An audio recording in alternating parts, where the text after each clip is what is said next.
Special Prosecutor Robert Innocent outlined St. Lucia's anti-corruption framework and called for public cooperation during his first national address since taking office under the Special Prosecutor Act of 2022.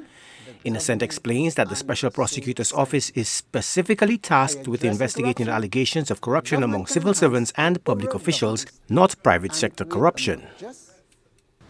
Section 124 of the Constitution of St. Lucia defines public office and public officer and also public service. Public service is defined as service in a civil capacity of the government. Public office means any office of emolument in the public service. This simply means being a paid civil servant. Public officer means a person holding or acting in any public office. The Act defines public official in the following way. Public official includes a member of parliament or a person having official duties under an enactment, or a former public official. In November 2024, the Special Prosecutor dismissed corruption complaints filed by former customs official and UWP election candidate Peter Chico against Prime Minister Philip J. Pierre and other top SLP government officials. Innocent concluded there was no merit to the allegations, finding no evidence of wrongdoing in the handling of criminal cases and the non-renewal of the ex-customs official's contract. The complaints fell largely outside the jurisdiction of the Special Prosecutors Act, which came into force in August 2022. Innocent emphasized that the law cannot be applied retroactively.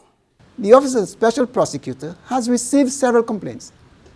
Some of them have not merited investigation beyond weighing their merit, which revealed them to be frivolous, and so have been dealt with definitively.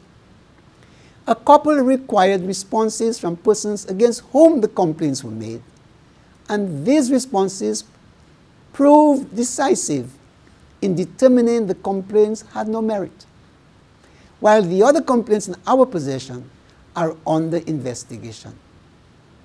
Now, it is the policy of the Special Prosecutor's Office not to divulge to the wider public the name of a complainant, nor of the public officer against whom a complaint has been made, unless and until investigation reveals evidence sufficient to charge a named public officer and the public officer is officially charged.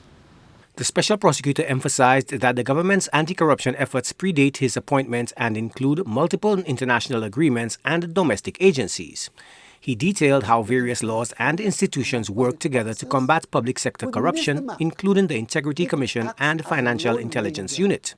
Innocent urged citizens to actively participate in fighting corruption.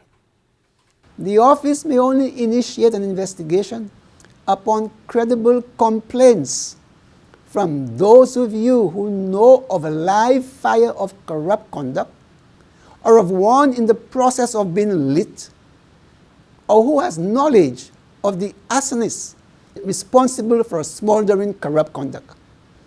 Unless you share your knowledge with the Office of the Special Prosecutor, you make it more difficult for the anti-corruption efforts of the government to bear tangible and visible fruit where public corrupt conduct has manifested itself.